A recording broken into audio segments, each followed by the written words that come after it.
You're listening to the podcast, So There I Was. It's how every great aviation tale begins. This is episode 22 with Jedi. What are we calling this one, Fig? You mean episode double deuce? Double We're going to deuce. call this It's a Small World. It is indeed a small world. Jedi had some awesome stories. He's got some amazing stories. He's got a Substack. He's quite the prolific author. He's a great raconteur. So I don't know what else to say except a guard guy, flew Phantoms, flew Vipers. Another non-gold wing pilot, which this is starting to be a trend now. One was accident, two's a trend. There you go. Do we have to break trend? What are we going to do? So we'll figure it out. I've even gotten some comments from guys that are in maintenance in our old squadron that want to come on and talk stupid pilot tricks. I think it could happen. Yeah, I think we're going to have some fun. It is. I'm looking forward to it. So I hope you're all looking forward to this. Sit back, buckle in, don't sit on the ejection seat handle, and enjoy the show. It's a Small World, episode 22.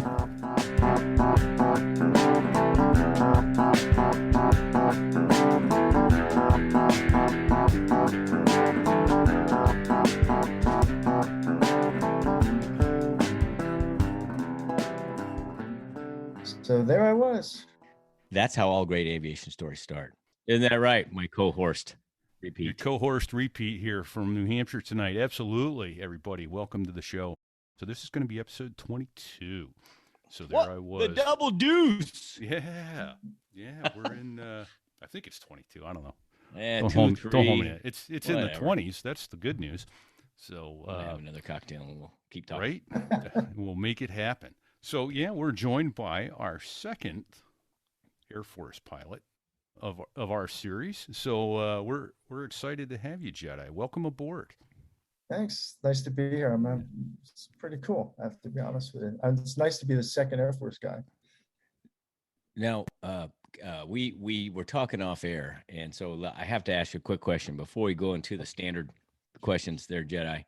You were considered a guard baby, right?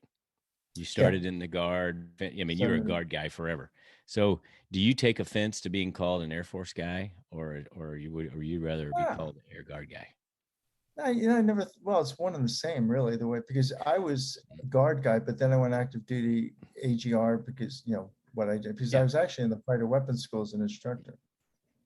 So, little background on me. After my active duty Marine Corps time, and I went to work for the airline, I moved my family back here. I stumbled into an Air Guard job. I finished my career in the Air Guard.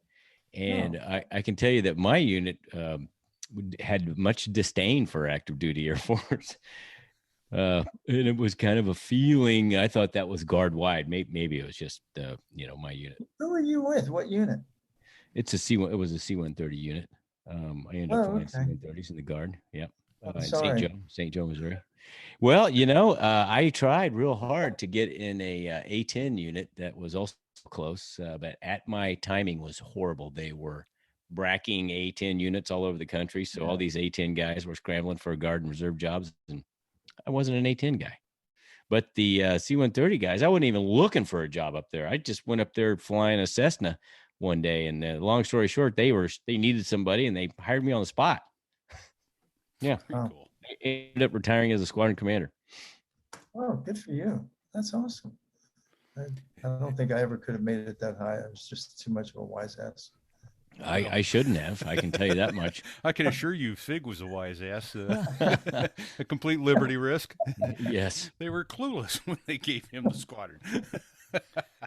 Am I right, Fig? That's pretty much the solid state of facts right there. Yeah, it's not an insult. It's just the fact. So. No, that's the facts. Well, welcome, Jedi. Yeah. Thanks. So how'd you wind up getting interested in airplanes and this whole flying thing anyway, Jedi? Yeah, my old man was a pilot. World War II. Actually, he got in before World War II. He was a service. His parents were pretty well-to-do. They plunked down about $5,000. In fact, Wiggins, right near you, Pete, up there, Northeast Boston Airport. That's where my dad learned to fly back in 1940.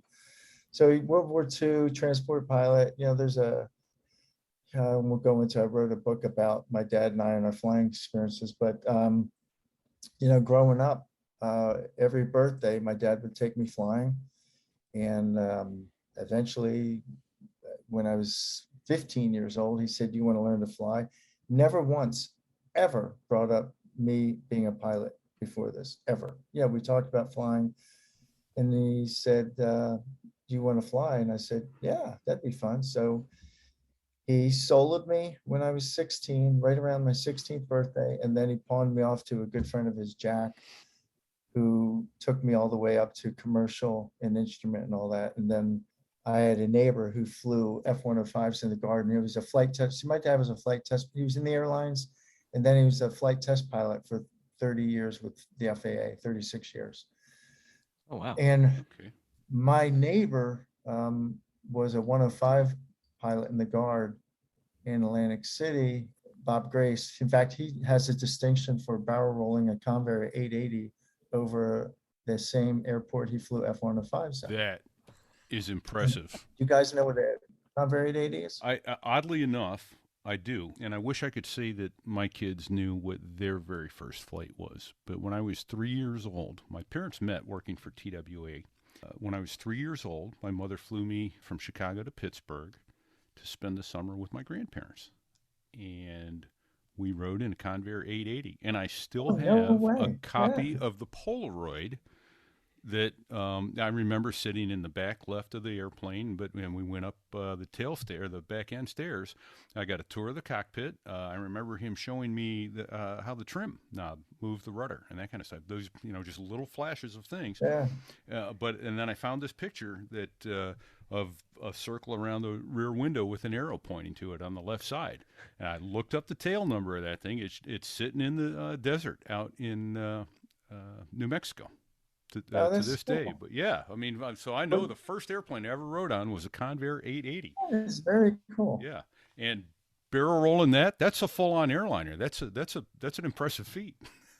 Yeah. Oh yeah. That was the Navy had bought the airplane from the FAA to be a believe it or not, it was going to be a tanker for the YF-17 when they were developing that. Okay. So they were delivering the airplane out, and they were taking it from Atlantic City to Oak City. And my dad and Bob were driving to work one day, and my dad said to Bob, "You don't have a hair on your butt if you don't do something memorable for that," because all the pilots love flying it. So Bob goes, "Kenny, I got something. Just stand on top of the hangar and watch." So they took off to the southeast, went over Atlantic City, turned around, 1,500 feet, 250 knots. Bob does a big old barrel roll right over it's an FAA airplane over an FAA airport. And they continued on to Oak City, and it took Bob 2 years to get his license back. Hold my beer and watch this. Pretty much it. Absolutely flight love engineer, it. The flight engineer, Louis, I knew Louis, he was a good guy. He said, "Roger, it was like the most perfect barrel roll you could ever imagine." He said, "When I looked forward, I saw we were upside down." It goes, "I grabbed my cup and my pencils, but nothing was moving. The coffee in my cup was perfectly level." Anyway. Awesome. It's pretty cool. Done properly. There's your barrel roll. So anyway, Bob my senior year of college, Bob said, "Why don't you, I told him I wanted to be an airline pilot." He said, "Why don't you go in the Guard?" And so I did. I joined a F4 unit at McGuire and went through F4 RTU. Well, I went through Air Force pilot training, obviously, first, and then F4 RTU at McConnell. And the oddest thing is when I finished my F4 RTU, they called me when I got to my home station. They said, "Hey, do you want to come back and be an F4 RTU instructor?" And I was like, "I just finished. Can I do that?" And they said, "Yeah, we'll get you a waiver." So I flew, got 200 hours in the airplane, and then they brought me out there and I got checked out as an IP. Nice. And you stayed at the RTU to be an instructor, Jedi? It was at McConnell had 72 F4s at the time. They were the Guard Reserve F4 training back in the mid-80s. In the 80s, okay. They had a lot of F4s. Oh, yeah. And then they, in 86 or probably 86, they got the F4 fighter weapons school. So I was asked to go to fighter weapons school. So I went to that. And then they turned around. They said, we want you to be an instructor in the weapons school. So for somebody who never wanted to frickin' instruct in an airplane ever, I guess God had other plans. Right, exactly. Hey, let me back But up for just a second. You mentioned that you wrote a book about your flying experiences with your dad. Where can people find that? What's the name of it? it's on Amazon. It's called Flying Between Heaven and Hell, Weathering Storms. And it's it's got a lot of flying stories, a lot of drama too. My dad was an alcoholic and he was pretty abusive. I won't go into that here per se, but yeah, it's just, there's just a lot of flying stuff. Talk about my civilian stuff, my military stuff, and Nice. then the stuff in the airlines that I do now. Okay, perfect. Oh, that's awesome. So you found yourself in what we love. What'd you guys call it? We lovingly refer to it as the lead sled. The F4, the Phantom? Yeah, Yeah. Did you call it? I the thought lead they, sled. Proof that even a brick will fly given enough power. yeah, I always thought the 105 was like the lead sled, but maybe I'm wrong. Huh, Yes. I don't know. You got to watch out. Every once in a while, Repeat makes shit up. I Yeah, mean, he just. I'm making it up now. Yeah, I'll tell you the one I love flying the F4. I heard I have to tell you, you guys want to talk. I was listening to that guy Nasty talk about his F-14 going vertical and all that. Right. Yeah. And I was listening to that and I was thinking, yeah, it's interesting that they were actually training that as that they were doing that as a syllabus ride, because when I went through RTU, I had an instructor teach me that, but that was not part of the ride. That was his, every instructor might have their own little bit that they teach us off the syllabus.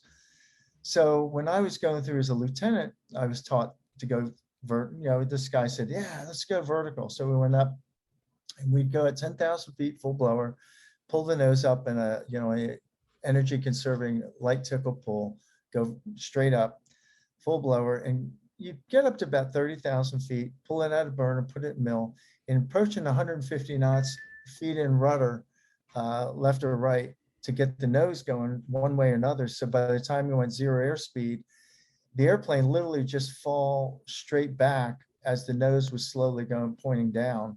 And then past the 300 knots, you just go ahead and start a recovery. So I've been teaching that to my students in the F4 when I was an RTU instructor and never had an issue with it. So I get out of active duty, I'm with the airlines and I'm flying in a guard unit. I'm actually back in the one that initially sent me at McGuire, New Jersey. We had a student, they closed the F4 RTU and he had about 10 rides. So they said, Roger, you used to be an RTU instructor. Can you give him some training in the F4 since we don't have any guys that are really that current in being an RTU guy? So I said, yeah. So the very first ride with this guy, I said, dude, this is going to be awesome. We're going to do advanced handling. So we go out over the ocean, Whiskey 107, and we do all the pitch backs, slice backs, and all that. And so we got down to about 6,000 pounds of gas. And I said, all right, so here's what we're going to do. We're going to take the airplane, zoom straight up and let it run out of airspeed. And I'll show you that nothing bad will happen. We kind of pre-briefed this in the base ops prior, flight briefing room. So we go out, Okay. 10,000 feet, pick up 500 knots, light tickle, full blower, nose up. And the guy was doing a great job holding the nose straight up. Approaching 150 knots, I said, all right, go ahead and I said, kick in the rudder. What I meant was blend it in, not kick it. Well, he kicks full rudder. Oh. Oh yeah. The airplane went sideways for a little bit. I was like, oh shit, this is not good. And Was that an octaflugeron or a? Well, Steve was like, do you want the airplane? I said, no, you can keep it. There's not a lot I can do right now. So he held the stick forward. The airplane's kind of going sideways, and I'm thinking, I've never been like this before. And just as I think we're safe, again, your buddy Nasty was talking about seeing things like microseconds, but it seemed like seconds. The Air Force talked about, remember a thing called temporal distortion? Right. Where your yes. sense of awareness and everything slows down. So we're like going straight up. The airplane's kind of going sideways, not doing anything. I'm like, I think we're going to be all right. And then it starts rolling. And now it's rolling and it's like flipping end over end. And it goes from being up. Now we're falling down. Oh boy. And to this day, I remember the boldface, stick forward, ailerons and rudder neutral. So I said, Steve, go ahead and put the boldface in.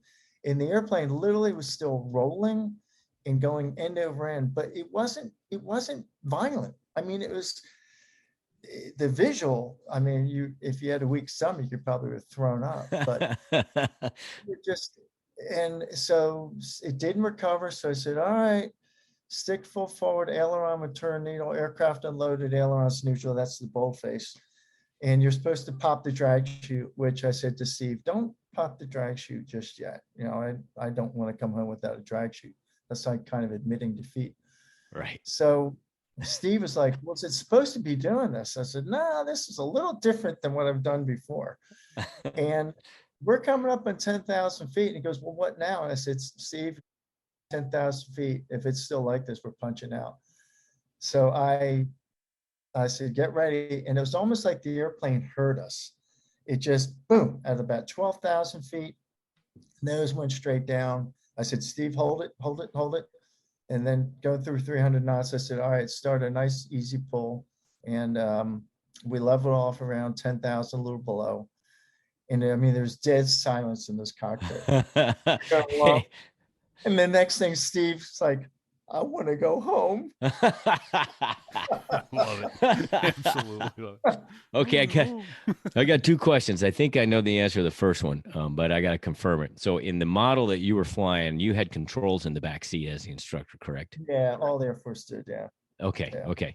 And then the second question was, you started that by the time you told him to feed in the rudder and he kicked full rudder. Was that like 30,000-ish, or how high were you guys? 30,000 feet. Holy Yeah, cow. So you're looking at the altimeter winding down towards 10 now thinking, holy shit. So you tumbled 20,000 feet. Yes.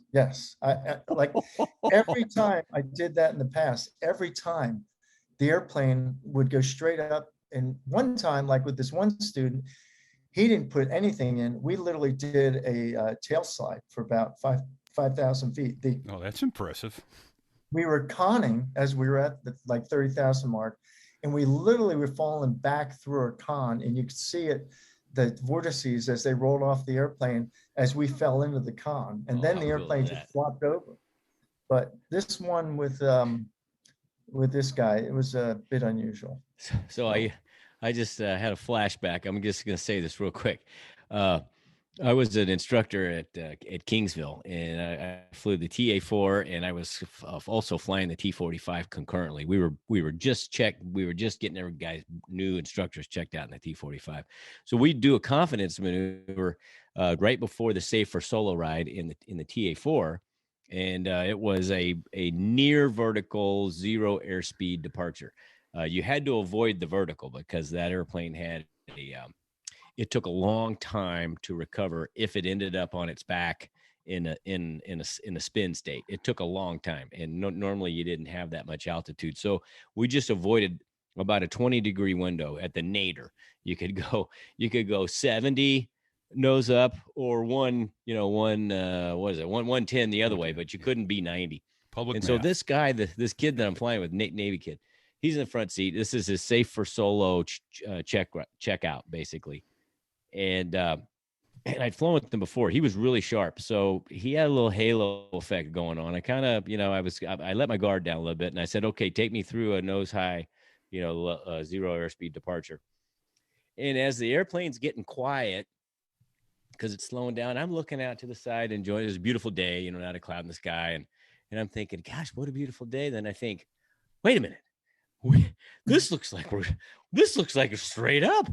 And I looked inside, and sure enough, man, the nose was on the nadir of the gyro. I'm like, I got the airplane. And by that time, it was too late. Airspeed was going through like 50 knots, going to zero. And I'm like, oh, here we go. So, but we lived. We lived through it. Spoiler alert. And nothing bad happened. It was we were lucky. But yeah. So he kind of triggered a memory there. Okay. That's awesome. How many hours did you end up with in the F4? Because it sounds like you probably had a bunch. 1,800. How many? 1,800 hours. Tell me, so you also flew the F-16 after that, correct? I did, yeah. It was funny. I just wanted to bring since you guys are Marines and I wanted to bring a interesting confluence of the two services as far as this goes. When I was a lieutenant in the F4, brand new, checked out as an IP, one of the backseaters wanted to go to Pensacola. And I was looking for flying time, wanted to get as much to flying time as I could get. So like on a cross country there, Jedi? Yeah, on a cross country? Yeah, it was a Friday. Oh, so he said it was in the wintertime. So he said, will you fly me to Pensacola? And I said, sure.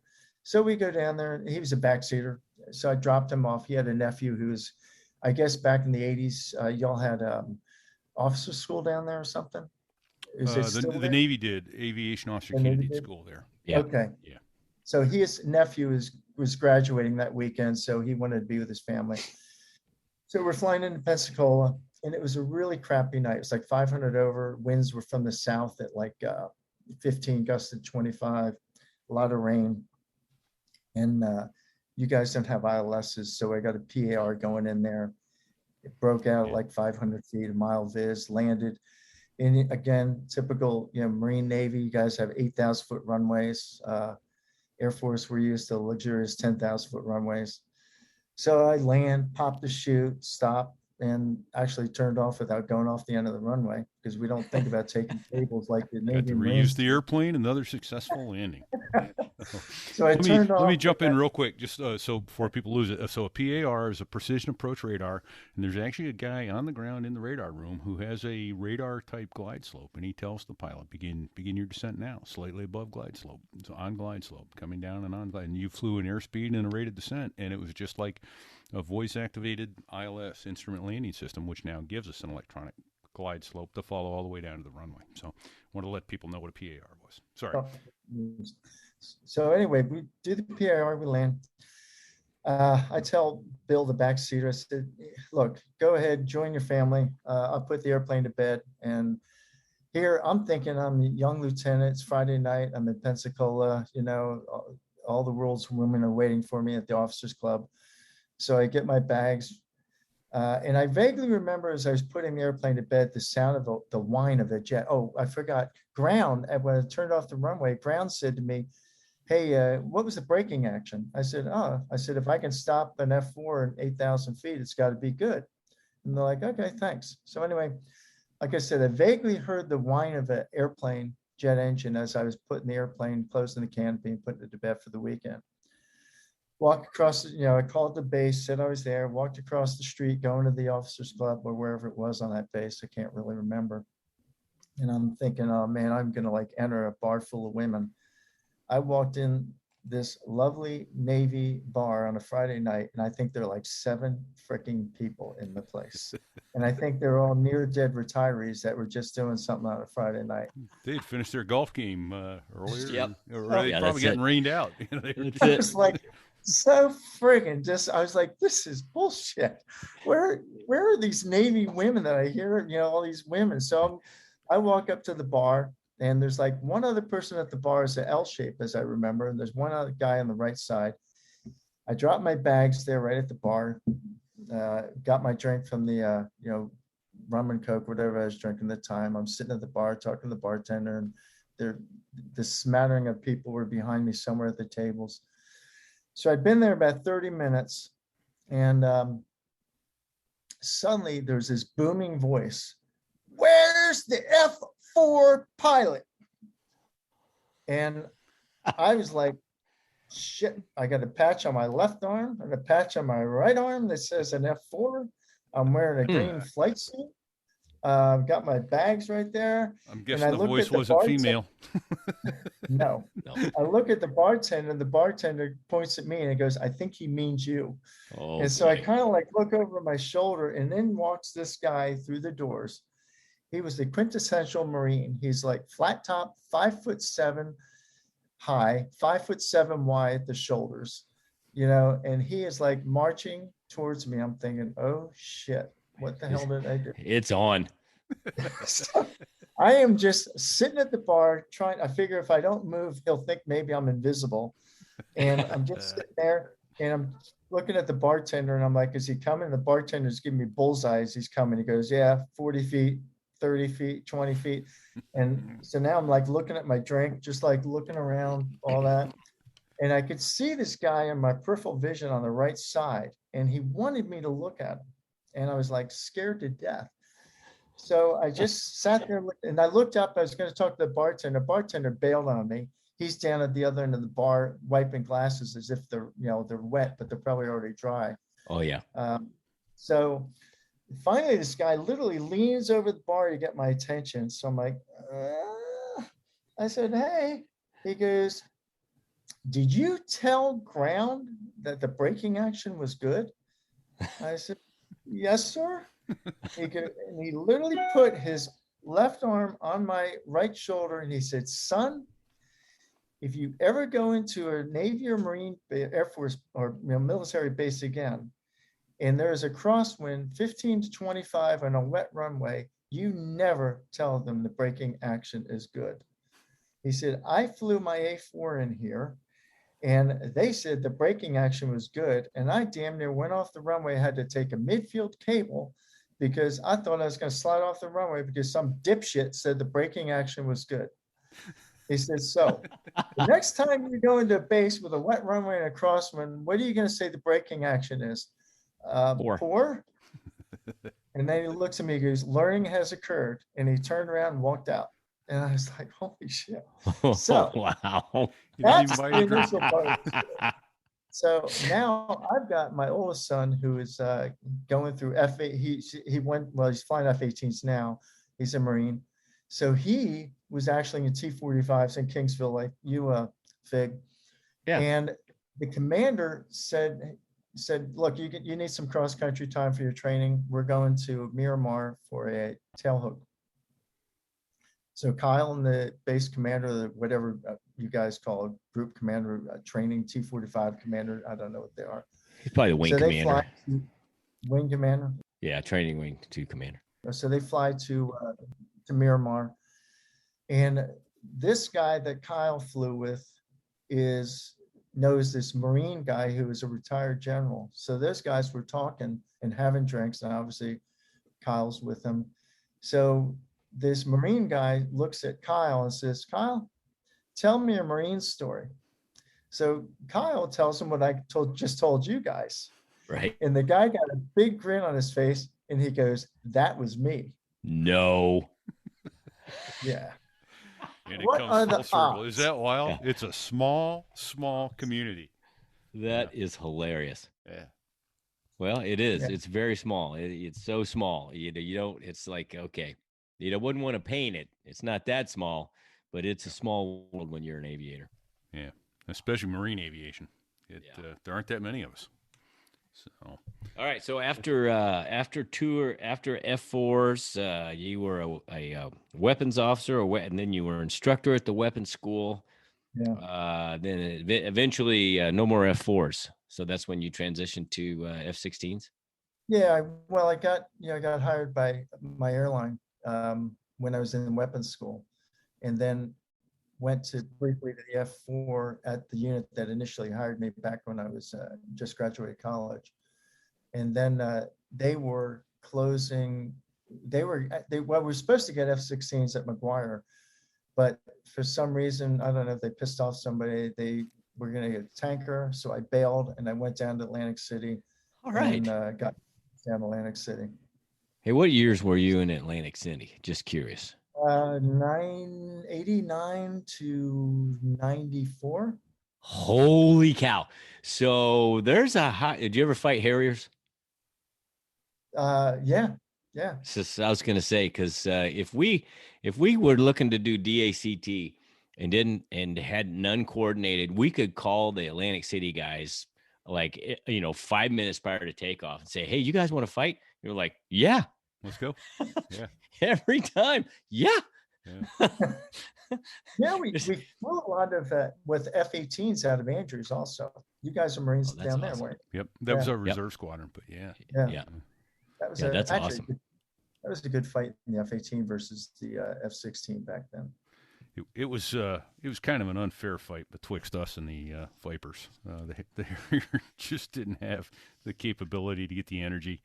I remember more than once. And then that was it. Yeah, that was it. That was our magic trick and done. Yeah. And, we were the fastest airplane in the world at 400 knots, and then after that, everyone would blow by us. But yeah, we'd do side by side takeoffs and get up to 375, 400 much quicker than anyone else.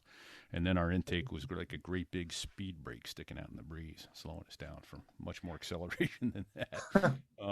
We could get up in the mid 600s, but you couldn't rapidly get there after 400. But I digress. The other thing I remember was the F-16s. I go fight those guys. They'd always roll in from beyond visual range at 40 miles, pick us up on radar, shoot us in the face, roll in from 45,000 feet, shoot us in the ass, going by us in Mach 1, and go, got you twice, reset. Did you ever go to Wally Flag? To what? There is the first time I flew against the Harrier was at Wally Flag, and it was the Selfridge Air National Guard in the 80s.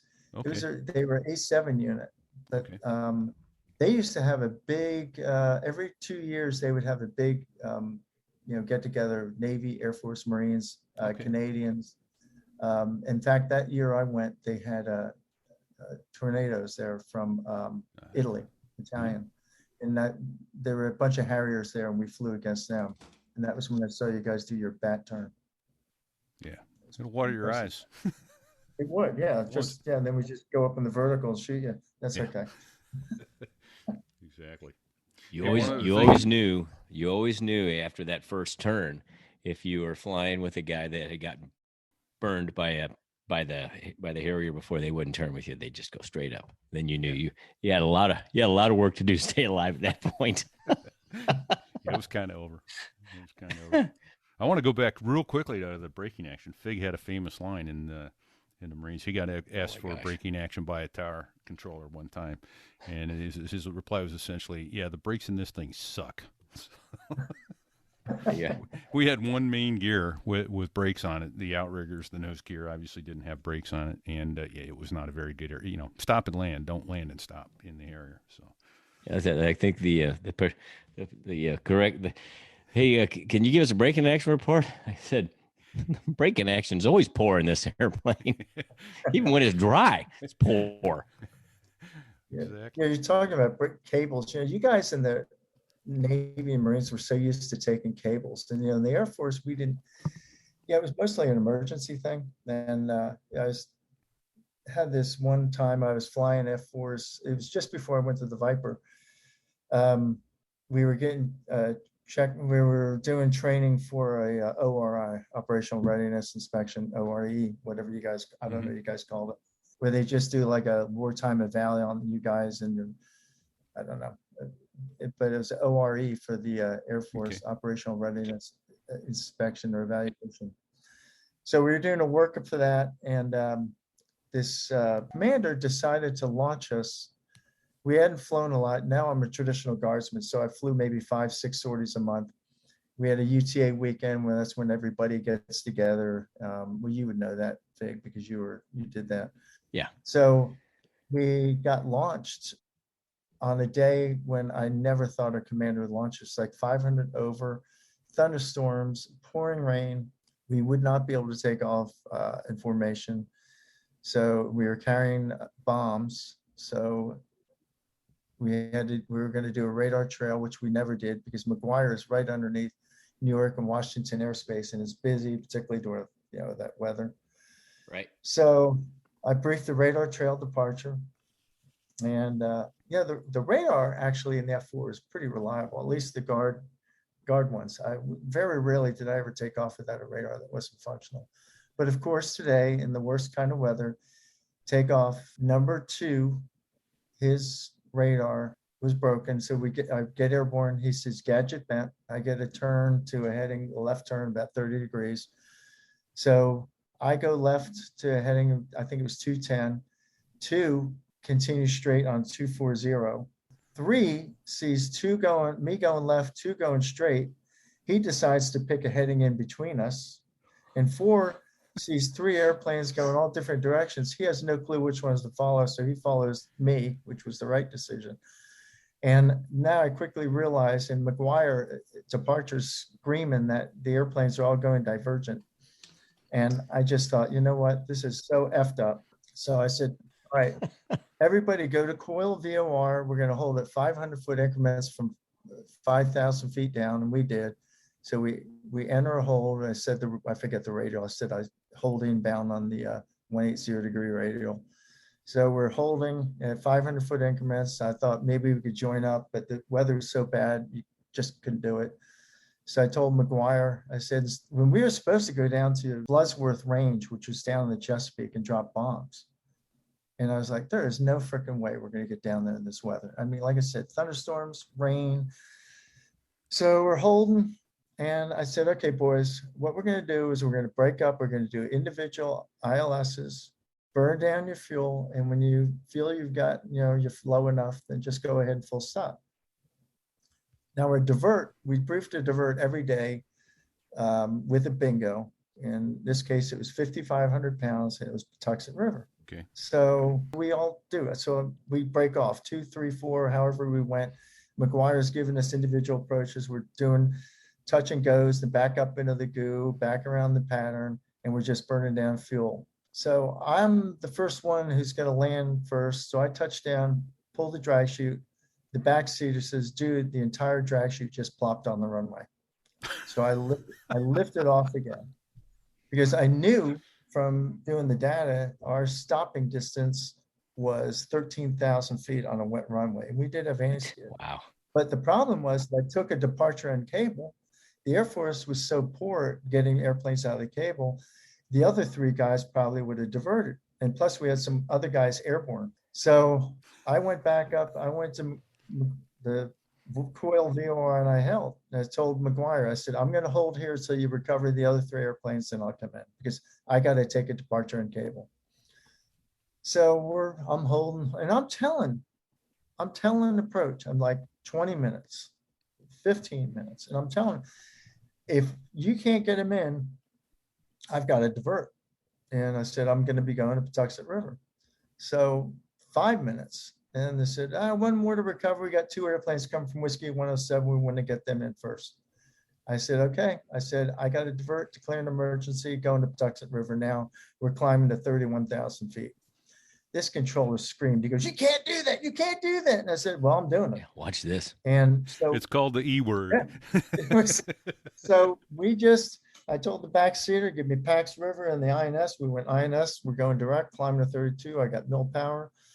And they sent us over to Washington Center. Washington Center's like, go to Atlantic City. Atlantic City was Waxhaw. I said, I can't get in there. Go to Dover. Dover's cables, and I don't even think they had them, but if they did, they were in the overrun. I couldn't do that. Go to Philly, wet runway, can't go there. So I said, I'm going to Pax River, deal with it. They send me another controller. Go to here, it was like with 3 controllers, they were all, go to this guy, go to this airport. I said, no, I said, look, we got an APX. I can see all the Mode 3 paints of all the airplanes. Yeah. We got a radar. I can see all the skin paints. And I mean, I got to tell you, dude, we actually flew through a thunderstorm just, to make sure we could help avoid some of the crap. Wow. And plus we just didn't have the gas. So we top out at like 31, something like that. You get about 45 miles out, do a, idle descent. And I told Pax River, we got to take an approach end cable because weather was there. It was bad there. Thunderstorms, rain. Sure. Yeah. Took an approach end cable there. And as we're taxiing in, ground goes, well, you probably knew this was coming, but Washington Center wants you to give them a call. Sure. Like, yeah. So okay. I called this guy, and it's so funny. So I called this is back when landlines were in vogue. So I get the operator who said, hey, this is the collect call. So I called the number for Washington Center. I said, this is a collect call from Shogun 1. That was my call sign. Okay. And she goes, who? I said, Shogun 1. And I said, just tell him that, he'll know who it is. So the guy answers, he goes, yeah, this is the Washington Center watch supervisor. And the operator goes, sir, I've got a collect call from somebody called Shogun 1. He goes, well, I won't take the call unless he gives me his name. I said, you're not getting my name. So the guy goes, well, you got to give me your name. I said, I don't want this phone call. You did. Yeah, that's right. So anyway, he goes, oh, I'll take the phone call. He goes, what the hell is your problem, boy? He goes, do you have any idea of all the airplanes I had to maneuver around you for that? I said, I sat in the hole for 20 minutes and I told McGuire I was going to divert to Pax River if they couldn't recover me. And now, if you guys don't have the coordination to talk to each other, they could have let you know, and they could have made better coordination. But I got to my min fuel. I went down. I said, we landed with 10 minutes of gas. We landed with 1,000 pounds. Holy cow. He goes, well, all right. Well, I guess we need to coordinate better. And he goes, well, and by the way, another one of your boys is on his way. Beautiful. I got a couple questions based on that then. So it's a great story. One is what happened to your drogue chute? Didn't that foul the runway? Did they take their sweet time to get out there and get that? We did. And that was another thing. The base ops had to go out there and get it, and it took them a while to get that too. So that clogs the runway for a little while. Yeah. Oh, man. And then explain why you climb up to 32,000 feet. Non-pilots are not going to get that whole process, that profile. Actually, if you really want the truth, I pulled that out of my ass because we didn't revert to any charts. My old man always said, if you got 100 miles to go, take a third of it, and that's what you want to go up to if you're in a jet. Bingo. And so it was about 140 when I started, so we just went. That's what I thought was a good altitude. Yeah, so literally, bingo. That was our bingo profile. You got as high as you could, and then you just were in idle all the way. You got that nice descent, and it wasn't burning much gas. A jet engine doesn't burn much gas. I'll tell you the interesting thing that caught us off guard as a unit is they briefed that 5,500 pounds based on no wind. Well, it's the winter time. Guess what the headwinds were? 140 knots. Oh boy. So I'd tell you, I was sucking up the seat cushion on that bad boy.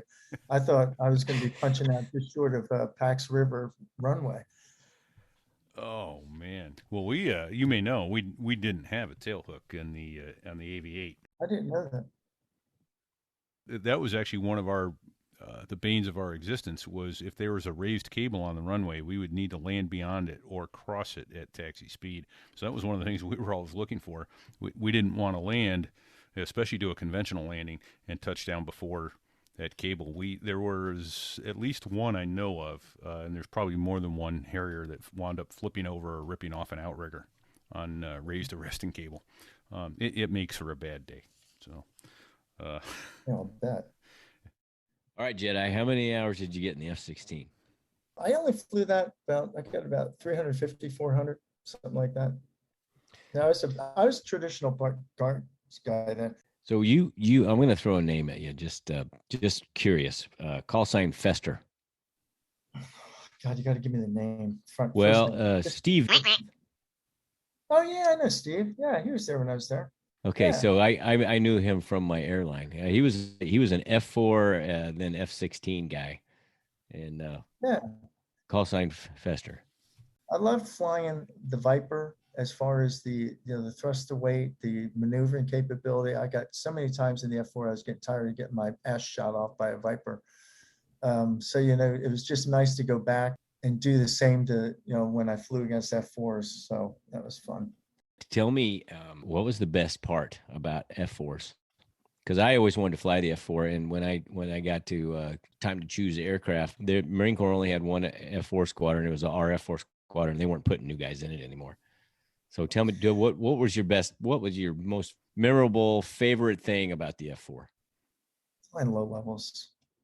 Flying like without question, being an instructor in the weapons school, it was probably the best job. If you're ever, if there's any listeners out there that are going to ever go in the military and fly fighters, if you can ever be an instructor in the weapons school, because it's a license to kill. As long as you don't break the airplane, hit the ground, it was just a great job. And flying out there, Nellis in the ranges and doing 650, 700 knots on the deck, and then the air-to-air stuff. It was just, I loved it. That part, flying the low levels, the air-to-air part, because of flying against F-16s, F-15s and getting shot, but just flying the low levels, probably and flying in the weapons school is great. Was that aircraft really stable at low level? Yeah. And it was fast. Even milk power, you could get 650 indicated, 600 easy. That's awesome. Amazing airplane. There's, I don't know if you guys want to hear this story. Yes, the answer is yes. We want to hear the story. This is a pretty cool story. When in the weapons school, when you started the ME phase, all the weapons schools graduate at the same time. I don't know if you guys ever participated in ME phase, but I did. Okay, so you know what I'm saying. Yep. Everybody's there, all the weapons schools. So you're at the big movie theater for the Red Flag building, and you're doing an in brief, and okay, you guys, this is the ROE and all that bullshit, and they go through it, and the colonel's up there trying, all right, don't kill anybody, well, there was an area in the Nellis Ranges called the Farms, and it's right after Student Gap, when Mount Irish, and when you're going westbound, and it's where they have people live under there, and they have farms. And you were not, they didn't want you to drop chaff or flares, particularly flares. I think it was like less than 1,500 feet above the ground. And I want to say 500 feet was the min altitude, just because of the fact that there were people living under there. So this one time they wanted to show this video, and they thought that this video was going to scare all of us into behaving as pilots over the farms. They underestimate you. You are fearless. This farmer got this video camera from his son, and he lives on the farms underneath this area. So he's filming this video, and he's talking to his son. He goes, well, Johnny, here's some of the military traffic that we have. And he pans to the left, and he sees like a A-10 flying westbound, the whistle from the A-10. And then he pans to the right. Oh, here's an F-18 flying by. And that guy was going westbound also. And he's just panning back. And there's these birds, these chucker birds. They look like emaciated chickens out there. And so he films it. He goes, oh, and these are the chucker birds, the indigenous birds out here. And then he films his double wide. So he's got this really nice double wide, or a modular home. It's one story. It's like picture perfect house on the prairie. It's white with a little arbor in front, plants and all that. And it is wintertime though. So, there's no screen doors. Everything's got glass on it. And he goes, oh, here's the house.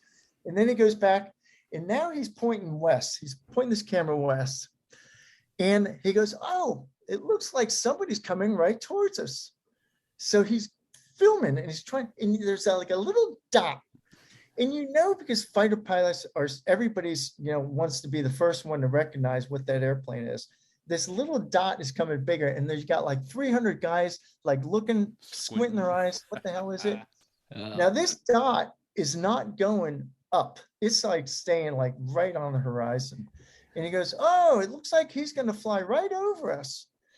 And so he takes his camera, and he's trying to film this airplane. And it's an F-15, by the way. And this guy, he gets to about 7 degrees AOA on this camera. The camera drops to the ground. It's filming the dirt. And this guy goes from the most genteel, oh, Johnny, I hope the weather's nice out there. He goes from most genteel to a fucking sailor. Motherfucking asshole, who son of a bitch, what the effing hell? This goddamn Air Force is gonna pay for. The guy is screaming his ass off.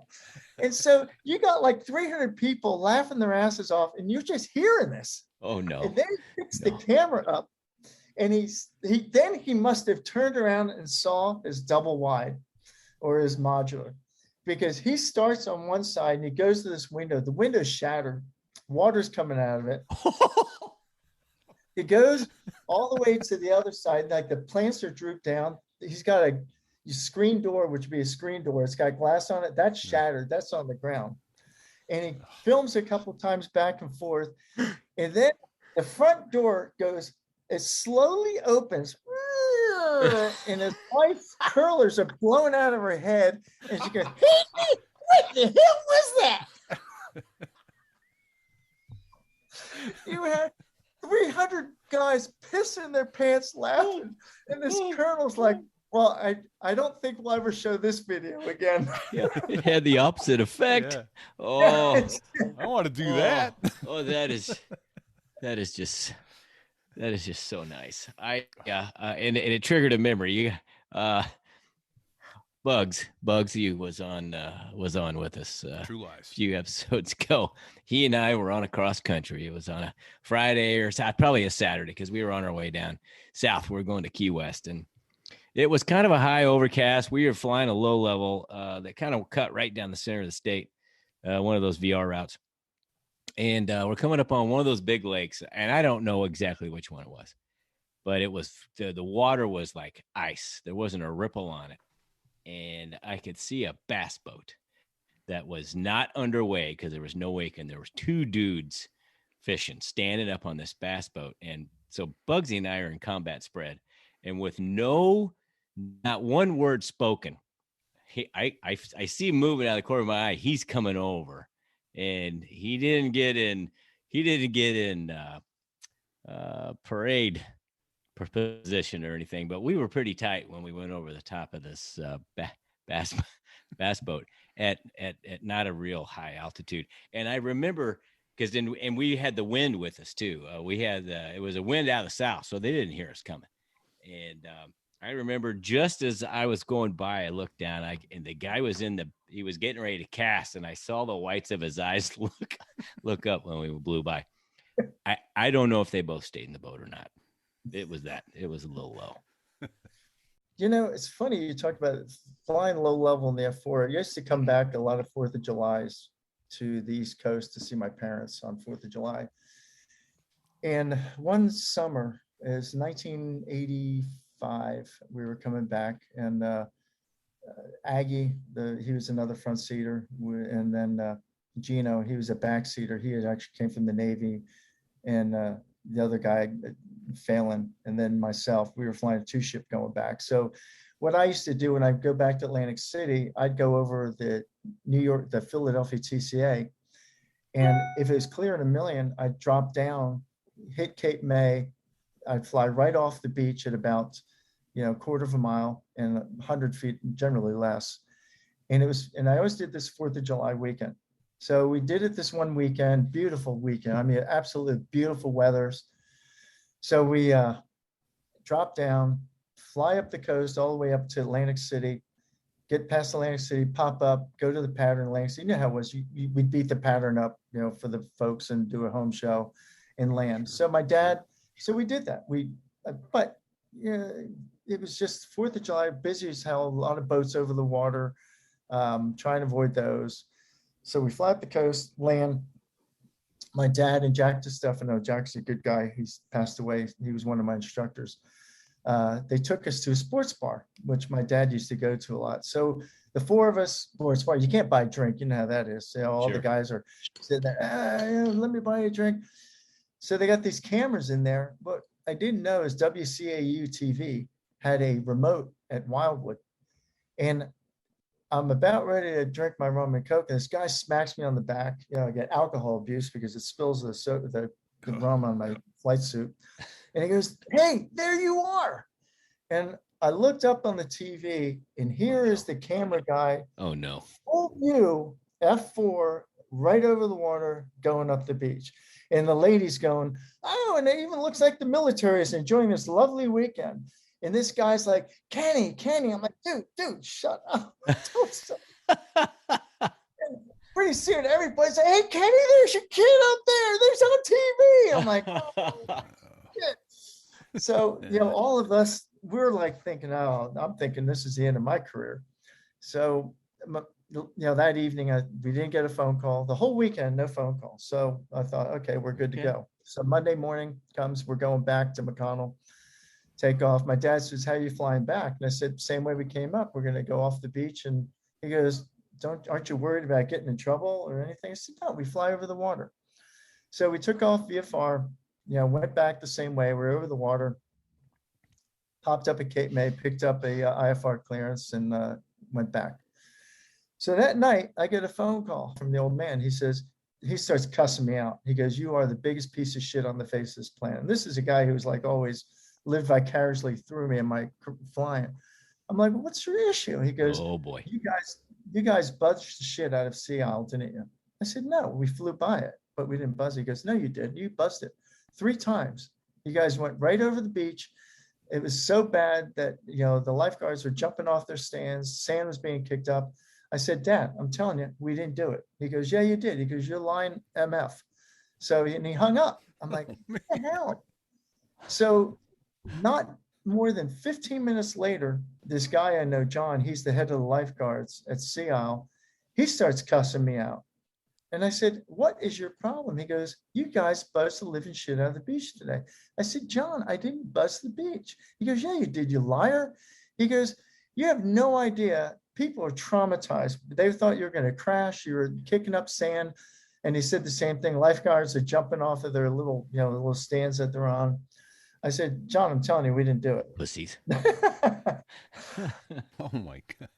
I hung up. I'm thinking, okay, well, that wasn't me, but God, if they think it's me, I'm screwed. Yeah, I'm getting blamed for it. Yeah. So nothing happens. And the rest of the story is my dad died, never believing me, by the way, because he passed away in 2000. But in 2004, I'm with my airline. I'm an instructor in a MD-11, and we're going to the West Coast. And I'm talking to this student. He's a first officer. And I never tell that story. I just generally just don't tell it. But I was telling it to this first officer, and his eyes got real big. He goes, I knew who that was. I'm like, what? He goes, yeah. He goes, I used to be a Navy A7 instructor at Lemoore. And that guy was from my sister's squadron. And his parents had a house on Sea Isle, and he buzzed the hell out of it. And he lost his wings over it. In fact, when he landed to get gas, he never flew again. They pulled him back, and that was the rest of his military. Be darned. Wow. So how about that? Yeah. And, civilians, they don't know. A7, F4, what the hell? You got to go. Yeah, that's it. But you got to do one and done. You can't, repeat passes is just going to get you That's hammered. rookie. So, that's rookie mistake. Yeah. In fact, that reminds me, I came out of Brunswick one day and had turnip on my wing. And we were going to visit somebody I know in New Hampshire. Yeah. So we canceled IFR, started squawking VFR, and started heading northbound up. We were going for Newfound Lake, just below the Yankee 1 and 2 MOA. And we were about 4 or 5 miles south of the lake. We were in combat spread, and I was going to be the one going over the house and then make a hard turn right over the house and then head westbound and pick up the initial point on our low level. And like I say, we're about 10 miles south of the lake when Turnip keys the mic and goes, hey, repeat. I've never been this fast in a Harrier before. We're shaking and hauling. It's like, oh man, okay, I'll back off a little bit here. But I had gone mill power at 10,000 feet and put the nose down, and it Concord, which was 30 miles south of Newfound Lake. And by the time we were about 10 miles south of Newfound Lake, we were borderline. You probably had a shock wave trying to detach, which it wouldn't. Yeah. Plus it was, it would not. Plus it was January, and it was about 4 degrees Fahrenheit. Oh, yeah. So we had plenty of thrust developed with that engine. Yeah. Repeat, I've never been this fast before in a jet in the Harrier. Okay, let's go. So, no, that's awesome. I remember taking off out of going to one of the times I was going to 4th of July or going back home. I was single ship, had a lot of gas, took off at Springfield, Ohio. It was an A7 unit at the time. So I thought, clearing 1 million going. So got up to about 35,000 feet. Remember, there used to be a thing, I don't know if it's still there. You could go supersonic above 35,000 feet over the continental. We never had that problem in the Harrier. Yeah, to be real honest with you, Jedi. It wasn't one of those things I committed to memory. So I get up there and I thought, I'm going to we had a lot of gas. So I just punched it in the burner, and F4 had 4 zones. So I went in and we were doing like right at the limit. I had pulled it back to mid burner. So we went from Cleveland Center to New York Center. And the controller says to me, son, you need to pull it back to sublight speed or I can't let you into my airspace. I was like, oh, God, can they tell if you're supersonic or not? I never did ask the guy, but I was like, geez, can probably they tell by my... A true airspeed readout, of course, or he's probably getting some kind of ground speed readout, and just based on other traffic, he thought, oh, that's pretty funny, though. So Jedi has a bunch more of these stories, and he's quite a prolific writer. So I wanted to let everyone know he's got a Substack. If you want to go and read some more of these, I guarantee you will laugh out loud. My son and I were looking at some of these earlier, and my son was howling. What's the address of your Substack, Jedi? Just substack.com and just search Roger Blair Johnson. Okay. You got to use my middle name, okay. Blair. Okay.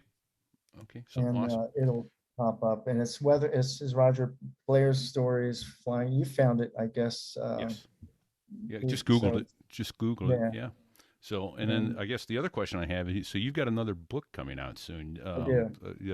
Tell us a little bit about that. What's that about, and when's it due out? It's I don't want to get like metrosexual here. I'll have a whole new respect for you, Jedi, if you say metrosexual again. But I started writing this story. There's a lot involved in that story that's probably kind of like, what is the word? Catharsis. I'm from New Jersey. I'm a public education. But there's a lot growing up with my father and I that was good and bad. And like when I look at the stars at night, I see Orion's belt. I think of my dad talking to me about flying over the North Atlantic and the DC-4s and following the North Star and the Big Dipper and all that crap. So I start this F-16 flight from Bagotville, Canadian Air Force Base, going to McConnell. And it's a fictitious story, but there's a lot of personal realism in it in my life that I include. So I go down through this flight, and it's about this guy flying a Viper, single seat, going, he's above the clouds, just easy cross country, going back to McConnell. And as he's over a certain part of the United States, he has a emergency that he has to deal with.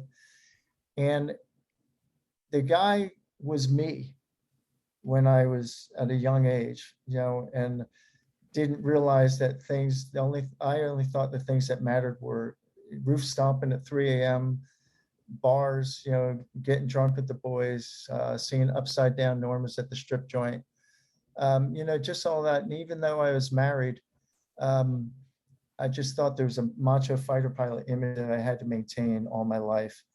And this guy comes to a realization during this flight that maybe he needs, it just, he discovers God, he discovers himself, he discovers really what's important in life. And I'll just leave it at that. Wait a minute. Awesome. I got to process this. Yeah. Hold on. What's the title of it? Wait, I'm not sure.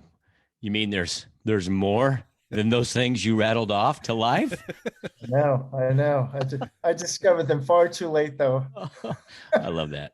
I was right there with you. I mean, really. Do you remember the fighter pilot ailing syndrome? What do they call it? The ailing fighter pilot syndrome? Yes. In fact, there was I can't remember the guy's name now he did a whole thing about it. Yes, he did. He did 2 series on it. It was a Navy doc, and one was Sex and the Naval Aviator. Yeah. That guy. And then the failing fighter pilot, and I can't think of his name. Have to Google it. When that came out, I was flying, I was instructor in the weapons school. And one night, Bill, God, I can't think of his name, but it doesn't matter. Bill and I went out and we did a 1v1 BFM. And actually, the night before, it was Wednesday night, it was ladies' night. We went to Harry's Uptown Bar and Grill. And when I was in there, I was going through divorce at the time.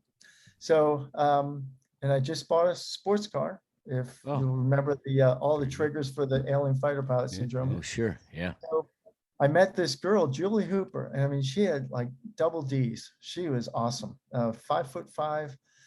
And she goes, "Oh, I just love fighter pilots." I'm like, "Well, I love women that love fighter pilots." So we got to talking that night. We're having a few drinks, and I said, "What do you do?" She goes, "Well, I do ecological stream surveys for the state of Kansas." I said, "Well, do you ever go by McConnell in the morning?" She goes, "Oh yeah." I said, "Well, we got an 8 a.m. takeoff. Why don't you wait at the viewing area, and I'll fly by and I'll wave to you." She goes, "Well, how will I know it's you?" And I said, "Darling, you're gonna know it's me." There's no doubt in your So, mind. so that viewing area was like a quarter mile off the end of the runway, and we were flying clean F4s, took off 10-second spacing. I kept it about 15 feet above the runway, held it to about right where that viewing area is, went on a knife edge, and she was right below me on the top of her Jeep. She was only 15 feet down. And I'm telling you, the noise had to have been unbelievable. So went right over the Jeep, then pulled up, and then we do a tactical departure. So I come back. It's a short 45-minute flight because we're clean. It's BFM. And I walk into the ops building. My flight ops commander comes up to me, dirty. He says, "Oh, that was some performance." He goes, "You're grounded for 2 weeks." So, and he goes, "You need to be evaluated for that ailing fighter pilot syndrome." Nice. Nice. All right. I said, "Dirty, I can't thank you enough. You just gave me 2 full weeks to be with this girl." Right on. Awesome. Oh, that was fun stuff. Perfect. God, those days were fun. Great stories. Yeah. Indeed they are. Dr. Frank Dully, by the way, I looked it up. Dr. Frank Dully is the guy who came up with that. Well, Jedi, we're coming up. It looks like we're a little over an hour, so it's come to the time where we need to wrap it up. I want to say thank you for your service. Yeah. Thanks for your service, Jedi. Really appreciate it. Both military and civilian. You were my instructor on a couple of occasions at our airline, so that's appreciated. You didn't fail me when you had the opportunity. So I don't know if that's good judgment or bad. I would tend to lean in the bad, but I appreciate it anyway. In the meantime, let me go over just a couple things of business. If you are at all interested in a gift for an aviator, or you'd like one for yourself, either with your squadron logo or your tail number of your airplane and some aircraft gauges on them, go to robinsbirdbraindesigns.com and you can get yourself some beautiful coasters that are made out of slate and laser etched, personalized for you. Thanks to Dave Hamilton over at the Mac Geek Gab, the folks who gave us the technical ability to put this show together. And if you have any questions, you can write to fig@sothereiwas.us or repeat@sothereiwas.us. Follow us on Facebook at sothereiwas.us/Facebook and on Twitter at sothereiwas.us/Twitter. If you want to get a hold of Jedi, again, you can Google his book or his Substack at substack.com and Roger Blair Johnson, Blair. And you can either look him up that way or shoot us an email and we'll make sure to get it to him. In the meantime, everybody, thanks for joining us. We'll see you next week in Check 6.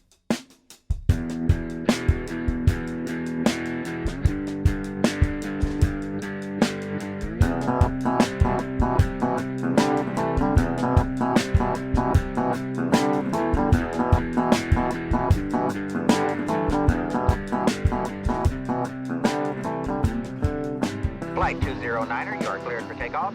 Roger. Huh? LA departure frequency 123.9er. Roger. Huh? Request vector. Over. What? Flight 209er, clear for vector 324. We have clearance, Clarence. Roger, Roger.